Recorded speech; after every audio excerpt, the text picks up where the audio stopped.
കൂടുതൽ വാർത്തകളും വീഡിയോകളും കാണാൻ ഈ ചാനൽ സബ്സ്ക്രൈബ് ചെയ്യുക. കൂടെ ബെൽ ബട്ടൺ അമർത്തുക. Please subscribe our channel. നമസ്കാരം. എല്ലാ മാന്യ പ്രേക്ഷകർക്കും എന്നെ ഇഷ്ടപ്പെടുന്നവർക്കും ജ്യോതിഷ വിശ്വാസികൾക്കും നിശ്ചയവുമായ സ്വാഗതം. എല്ലാവരും നമ്മളോട് ചോദിക്കാറുണ്ട്, ബ്രഹ്മമുഹൂർത്തം വിളിച്ചു ചോദിക്കാറുണ്ട്, കമന്റുകളുണ്ട്, ഒരുപാടുണ്ട്. ബ്രഹ്മമുഹൂർത്തത്തിൽ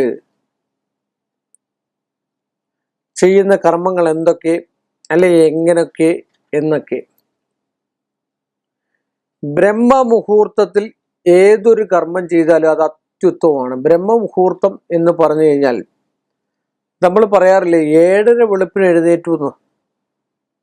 അതുപോലെ തന്നെയാണ് ഒരു 3:30 മണി നമ്മുടേതായിട്ടുള്ള ഇന്ത്യൻ സ്റ്റാൻഡേർഡ് ടൈമിൽ ഒരു 3:30 മണി കഴിയുമ്പോൾ, രാവിലെ ഒരു 3:30 മണി കഴിയുമ്പോൾ തൊട്ടേ ബ്രഹ്മമുഹൂർത്തമായി.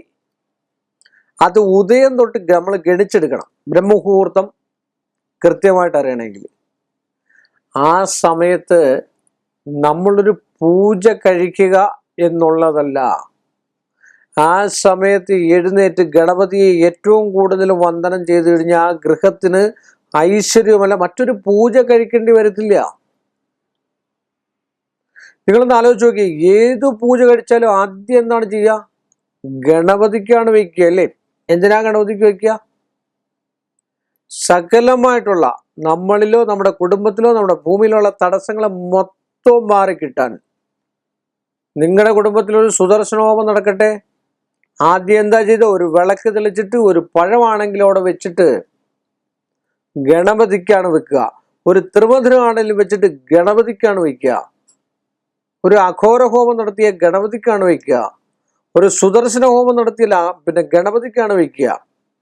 ഇതൊക്കെ ഗണപതി സങ്കല്പത്തിലാണ്. അപ്പൊ നമ്മൾ 7:30 വെളുപ്പിന് എഴുന്നേറ്റ് ചെയ്യുന്ന കർമ്മങ്ങൾ അന്നത്തെ ദിവസം മറ്റൊരു തടസ്സം ഉണ്ടാകാതിരിക്കാനാണ്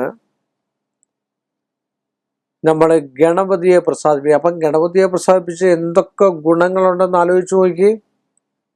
മറ്റൊരു കർമ്മമേ ചെയ്യേണ്ട കാര്യമില്ല, പക്ഷെ ഗണപതി പ്രസാദിക്കണം.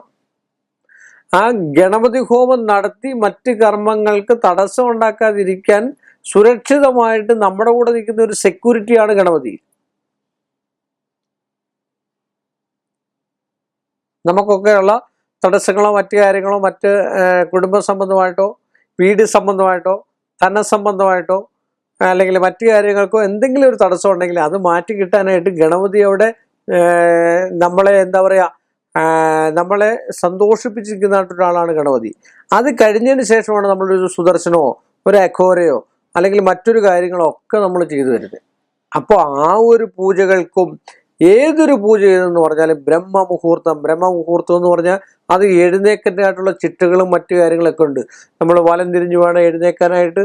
ആ വലം തിരിഞ്ഞ് എഴുന്നേറ്റതിന് ശേഷം പിന്നെ 2 കൈയിൽ നമ്മൾ നോക്കിയതിന് ശേഷം മഹാലക്ഷ്മിയൊക്കെ തൊഴുത്, അപ്പോൾ അതെല്ലാം കഴിഞ്ഞതിന് ശേഷമാണ് നമ്മൾ ബ്രഹ്മമുഹൂർത്തത്തിൽ ഗണപതിയെ സങ്കല്പിച്ചിട്ട് കാര്യങ്ങളും മറ്റു കാര്യങ്ങളൊക്കെ ചെയ്യേണ്ടി. അപ്പോൾ അതൊക്കെ ബ്രഹ്മമുഹൂർത്തം എന്ന് വെച്ചാൽ മറ്റൊരു കർമ്മത്തിനേക്കാളും ഏറ്റവും നല്ല ബ്രഹ്മമുഹൂർത്തത്തിലുള്ള നമ്മുടെ ചിട്ടാവട്ടങ്ങൾ ചെയ്തു പോയി കഴിഞ്ഞാൽ മറ്റൊരു പൂജയ്ക്ക് അവിടെ വലിയൊരു പ്രാധാന്യമില്ല. ആ കുടുംബത്തിൽ ഐശ്വര്യവും സമ്പൽ സമൃദ്ധിയും മാത്രമേ ഉണ്ടാകത്തുള്ളൂ എന്ന് പറഞ്ഞുകൊണ്ട് ഈ എളിയ മനുഷ്യൻ്റെ ഈ ഒരു ചെറിയ എപ്പിസോഡ് അവസാനിപ്പിക്കുന്നു.